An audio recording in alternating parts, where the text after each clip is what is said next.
दोस्तों, राहुल गांधी चुने हुए सांसद हैं। जनता ने उनको जिताया है। रायबरेली की जनता ने अपना वोट देकर सांसद बनाया है। राहुल गांधी इस देश के नेता प्रतिपक्ष हैं। राहुल गांधी कोई पहली बार सांसद नहीं बने हैं दोस्तों, लंबे वक्त से सांसद हैं। उनकी मां सांसद रही हैं, उनके पिता प्रधानमंत्री रहे हैं, उनकी दादी प्रधानमंत्री रही हैं, उनकी दादी के पिता यानी पंडित नेहरू इस देश के प्रधानमंत्री रहे हैं। और उन राहुल गांधी के बारे में इतनी ओछी, इतनी शर्मनाक और इतनी घटिया टिप्पणी भारतीय जनता पार्टी की तरफ से आई है। भारतीय जनता पार्टी के नेता, नरेंद्र मोदी की सरकार में मंत्री रवनीत सिंह बिट्टू ने एक ऐसा बयान दिया है जो इस देश में लोकतंत्र को भी शर्मसार करता है सारी की सारी राजनीतिक शुचिताओं को, और अपमान करता है रायबरेली के लोगों का, अमेठी के लोगों का, वायनाड के लोगों का, जिन्होंने अब तक राहुल गांधी को जिता जिता कर सांसद बनाया है। रवनीत सिंह बिट्टू राहुल गांधी को आतंकवादी कहते हैं दोस्तों। कहते हैं कि राहुल गांधी पर इनाम घोषित होना चाहिए। सवाल पूछना चाहिए रवनीत सिंह बिट्टू से कि क्या किसी आतंकवादी को देश की जनता ने सांसद चुना है? इतना गंभीर आरोप और इतना शर्मनाक आरोप रवनीत सिंह बिट्टू ने लगाया है। दोस्तों, ये रवनीत सिंह बिट्टू वही हैं जो कांग्रेस में हुआ करते थे, अब ये भारतीय जनता पार्टी में है। लोकसभा का चुनाव हार गए थे, राज्यसभा के जरिए सदन पहुंचे हैं और ये राहुल गांधी के बारे में इस तरह की टिप्पणी कर रहे हैं, राहुल गांधी के बारे में इस तरह का कमेंट कर रहे हैं। सवाल पूछा जाना चाहिए भारतीय जनता पार्टी से, सवाल पूछना चाहिए गुजरात लॉबी से कि क्या यही भारतीय जनता पार्टी का चाल, चेहरा और चरित्र है? क्या यही भारतीय जनता पार्टी के संस्कार हैं?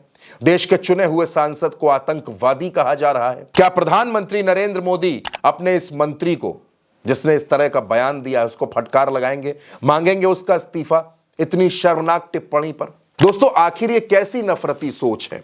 राजनीति में इतनी नफरत कि आप देश के नेता प्रतिपक्ष को, लोकसभा में जो नेता प्रतिपक्ष हैं, जिनको शैडो प्राइम मिनिस्टर का दर्जा है, जिनकी सुरक्षा आपकी सरकार करती है, जिम्मेदारी है सरकार की उनको सुरक्षा देना, उनके बारे में इस तरह की टिप्पणी?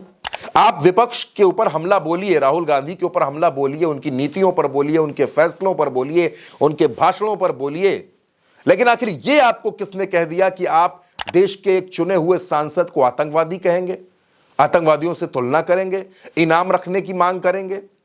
क्या जेपी नड्डा नोटिस देंगे अपने पार्टी के इन राज्यसभा सांसद को और इनसे ये पूछेंगे कि आखिर इन्होंने किस आधार पर यह बयान दिया है? राहुल गांधी ने अपनी दादी, अपने पिता दोनों को खोया है दोस्तों। कांग्रेस के लोग आज भी उसे शहादत की तरह मनाते हैं, और आप देश के एक ऐसे सांसद के बारे में इस तरह की टिप्पणी करते हैं। यह आपकी सोच है, यही आपकी विचारधारा है, इसी नफरती सोच में आप देश को झोंकना चाहते हैं। दोस्तों, एक नेता है कांग्रेस के, पंजाब कांग्रेस के अध्यक्ष भी हैं, राजा बरार, राजा वडिंग के नाम से उनको लोग जानते हैं। उन्होंने भी यही कहा कि आपसे ज्यादा एहसान फरामोश तो कोई नहीं हो सकता। जिन राहुल गांधी ने आपको सांसद बनाया, आपको नेता बनाया, आप उनके बारे में इस तरह की टिप्पणी कर रहे हैं। शर्म आनी चाहिए आपको। दोस्तों, वाकई में सोचना चाहिए रवनीत सिंह बिट्टू को कि आखिर वो क्या बोल रहे हैं, किसके बारे में बोल रहे हैं? नेता प्रतिपक्ष के बारे में, देश के चुने हुए सांसद के बारे में, उस नेता के बारे में जो जनता के बीच जाता है, जनता की समस्याएं उठाता है, उसके बारे में जो पूर्व प्रधानमंत्री का पुत्र है, जो पूर्व प्रधानमंत्री का पौत्र है। इस देश में लंबे वक्त तक गांधी परिवार के लोगों ने शासन किया है, चाहे इंदिरा गांधी रही हो, राजीव गांधी रहे हो, पंडित नेहरू रहे हो, तमाम लोग रहे हैं। आप उन पर भी सवाल उठा रहे हैं। ठीक है, आपकी सरकार है, 2014 से भारतीय जनता पार्टी की सरकार है, नरेंद्र मोदी तीसरी बार प्रधानमंत्री हैं, जनता ने ही चुना है, जनता ने ही आपको कुर्सी दी है, और उसी जनता को, जिस जनता ने राहुल गांधी को भी सांसद चुना है, आप उसके बारे में, उनके नेता के बारे में इस तरह की टिप्पणी करेंगे?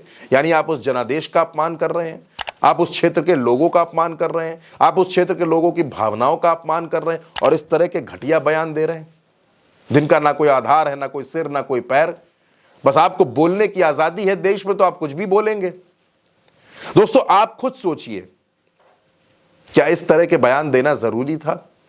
क्या इस तरह के बयान देकर रवनीत सिंह बिट्टू ने अपनी पार्टी को बैकफुट पर नहीं खड़ा कर दिया है? अब क्या प्रधानमंत्री, क्या जेपी नड्डा, क्या राजनाथ सिंह, क्या नितिन गडकरी ये कहेंगे रवनीत सिंह बिट्टू से कि सार्वजनिक मंच पर माफी मांगिए राहुल गांधी से? क्या भारतीय जनता पार्टी इस लाइन से खुद को अलग करेगी कि रवनीत सिंह बिट्टू ने जो कुछ कहा है वो उनके निजी विचार है, भारतीय जनता पार्टी का इससे कोई लेना देना नहीं है? क्या रवनीत सिंह बिट्टू माफी मांगेंगे?